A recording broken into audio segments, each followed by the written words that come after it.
Assalamualaikum warahmatullahi wabarakatuh. Perkenalkan, saya Nila Yusniasa Fitri dari kelas C, jurusan Ekonomi Syariah dan Manajemen.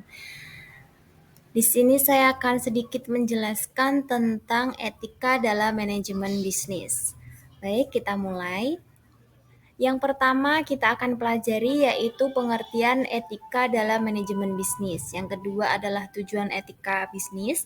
Yang ketiga adalah manfaat etika bisnis. Yang keempat prinsip etika bisnis.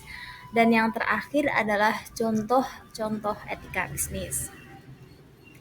Apa sih itu etika bisnis dalam manajemen Islam?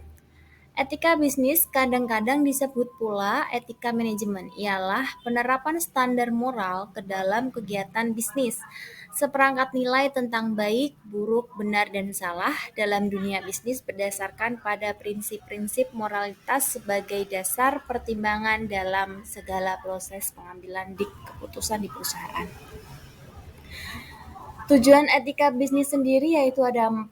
Yang pertama adalah meningkatkan kesadaran moral bagi para karyawan dan menerapkannya sebagai nilai serta sikap dalam keseharian. Yang kedua yaitu menerapkan batasan bagi para pelaku bisnis untuk menghindari kecurangan dan perilaku tidak baik. Yang ketiga meningkatkan relasi yang baik dengan para stakeholder. Dan yang terakhir yaitu menciptakan sebuah ekosistem bisnis yang adil dan sesuai hukum. Selanjutnya, manfaat etika bisnis. Yang pertama adalah mendapatkan reputasi yang baik. Reputasi yang baik dapat meningkatkan kredibilitas di mata publik, sehingga konsumen akan lebih memilih barang atau jasa dari perusahaan tersebut dibandingkan brand lain, di mana perusahaan akan memperoleh untung. Yang kedua yaitu memperhatikan kepentingan bersama. Karena dijadikan sebagai pedoman, etika bisnis adalah suatu hal yang mampu mengubah pola pikir karyawan, bahwa kita seharusnya mendahulukan kepentingan bersama. Yang ketiga yaitu menjunjung tinggi nilai moral. Dengan dilaksanakannya etika bisnis pada seluruh pihak internal di perusahaan, maka akan tercipta perilaku yang menjunjung tinggi nilai moral dan kelancaran proses operasional bisnis. Selanjutnya kita akan mempelajari prinsip etika bisnis, yaitu ada 6: kejujuran, otonomi, keadilan, kesetiaan, integritas moral, dan saling menguntungkan. Kita akan pelajari satu persatu tentang prinsip-prinsip etika bisnis ya. Yang pertama, kejujuran. Prinsip ini menjadi dasar penting yang perlu dipatuhi seluruh perusahaan baik modern maupun konvensional.